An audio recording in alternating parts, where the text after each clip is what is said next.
If you're a business development operative, who I refer to by the way as BDs, or a bid leader or a bid writer, today's segment is for you. You may have seen, and if you did, you'd certainly remember the 2013 smash hit movie, The Wolf of Wall Street, in which Leo DiCaprio brilliantly plays a dynamic, if not morally depraved, stockbroker, Jordan Belfort. There's a classic scene in that movie where DiCaprio leans across a table and issues an ominous challenge to his aspiring sales employee and says, "Sell me this pen." That scene is actually based on an exercise that's used to demonstrate the classic and most fundamental mistake that inexperienced salespeople, or of course those simply lacking in talent and smarts, make. And that is, they launch into a great tirade of all the features of the product they're trying to sell, which obviously in this case is a pen.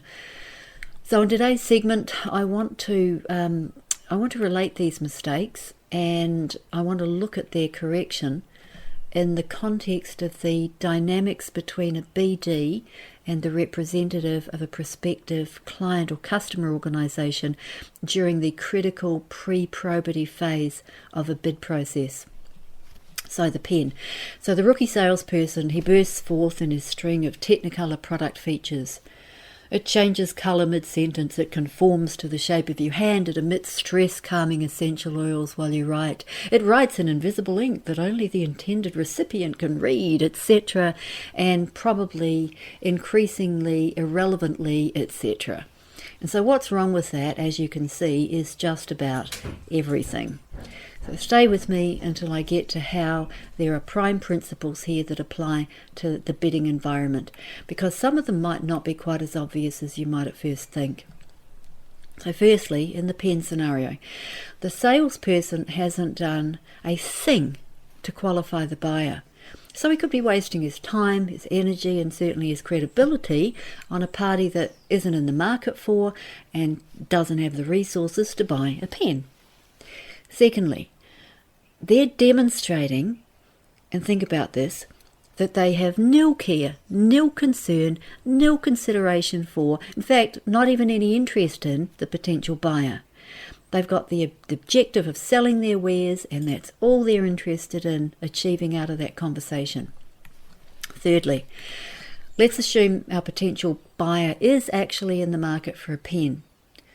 The features the salesperson's spouting off may be of either nil interest to the prospect, or he may be spouting them off in an order that's completely unaligned with the prospect's priorities. The salesperson hasn't taken the time or invested the energy to identify the specific needs, the desires, or the priorities of the pen purchaser, meaning that if he actually hits any of them with this great tirade of features and brand strengths, etc., it'll either be by chance or by quantity, which is hardly demonstrative of good probing, good planning, or good process. Those are just three of the most fundamental errors. There are more, but let's stop and apply them, just those three, to the pre-probity meetings between a bidding company's BD and a buying company's executives or procurement agency reps. So let's say our business development operative is the BD for a Tier 1 or a Tier 2 in the civil engineering sector. And let's look at the first mistake in the sell me this pen scenario, which is not qualifying the prospect. There are so many bidders that rush in and bid for projects they had little chance of winning, and frankly no business in even bidding for, because they're wasting the time of both parties, and they waste huge quantities of resource, and not just budgetary, but they actually trash their people's energy and morale. And here's something they don't think of either. They greatly compromise their credibility in the way in which they'll be viewed in the future by that organisation if they throw their hat in the ring at any time in the future for something that they are qualified to bid for. And, almost without exception, again, it can be traced back to the lack of quality questioning by the BD in the pre-probity investigative phase of the bid process, and we'll come back to that in a minute. Secondly, BDs who launch into track records, case studies, brand reputation, key personnel superiority, resource availability, before they've gained a deep and detailed understanding of the organisation, its project, its priorities, its environment and its stakeholders, are making that classic rookie mistake of selling too early. And I've got 2 comments about that. Firstly, pre-probative fact-finding meetings are not designed to sell anything. And 2, what procurement agency wants to entrust its high-profile, big-budget project that's right out there in the public eye to a contractor or a consortium fronted by rookie salespeople? It doesn't exactly engender confidence in the rest of the organisation, does it? Thirdly, the BD is the bidder's critical conduit for conveying key intelligence back to base. And that fact should make it clear that questions, by the BD that is, should be the primary form of communication taking place in a pre-probative meeting. So let me say that again because it's really important.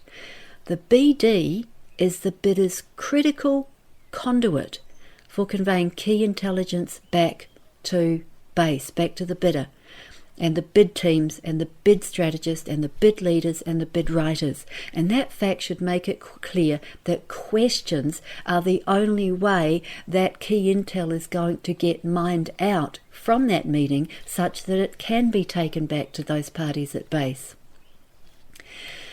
So, what sort of questions are we talking about, and how do we formulate quality questions? The first step in formulating quality questions in a meeting like that, i.e. preceding a big-ticket civil infrastructure procurement, is secondary research, and that is researching everything relevant that exists already, whether it's online, in annual reports, in news media archives, or on the organisation's own website, in council or other procurement agency archives or records. There are 101 places that you can easily avail yourself of and scour and scratch around in, and you should.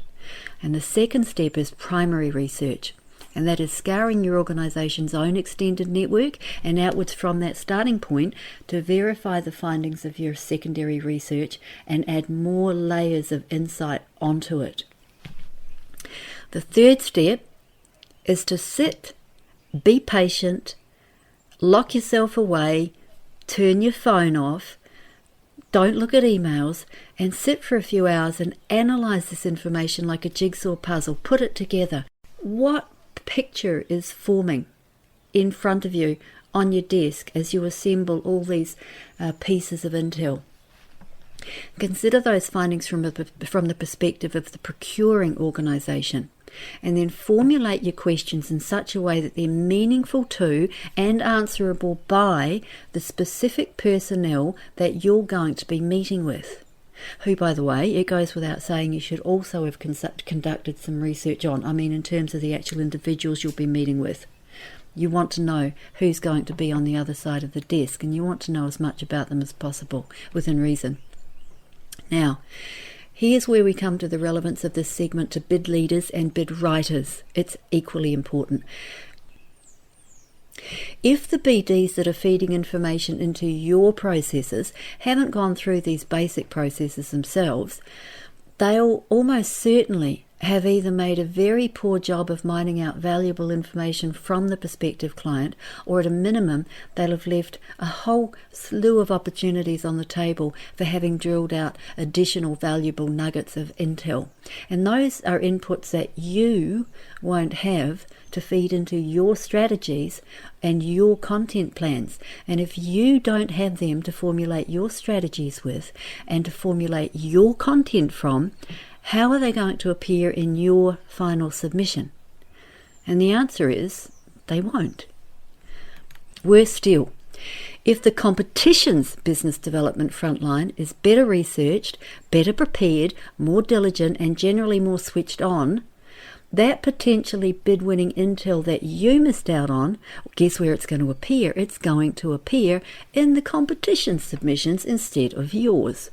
So, if you want to learn more about the art of asking quality questions, you might want to take a look at my flagship book, which is called Think and Win Bids. The subtitle is Winning High Value, High Stakes Bids Through Superior Questioning, listening and thinking skills. I'll give it to you again. That's Think and Win Bids, winning high value, high stakes bids through superior questioning, listening and thinking skills. And it's available right here on this website in the books and training weaponry section. In the meantime, ask me to sell you this pen, and here's how I do it. And note, it's entirely by asking quality questions. So here I go. How long have you been considering buying a new pen? Right. Do you like your current pen? Is there anything you don't like about it? Is there anything about a pen that you've wanted but never managed to find in a pen? Have you ever owned a pen that came close to that sort of performance or satisfying that for you? What happened to that pen? Pens can be very personal, very special to some people, can't they? In your opinion, is a pen an investment, a statement, or just something to write with?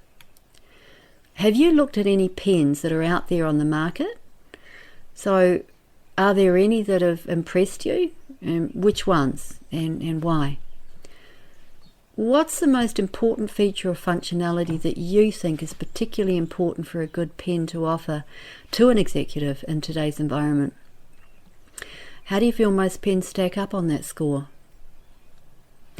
And of course, with each answer I got from the prospect, I'd have been at the ready to turn on a dime in accordance with the cues his responses gave me, and I could have been going off in all manner of directions with my questions and with the intel that I received back from him, which ultimately would have all led me to the same point of advantage, which was to discern clearly how his needs and his desires aligned with the strengths and the features of the pen that I had to offer him.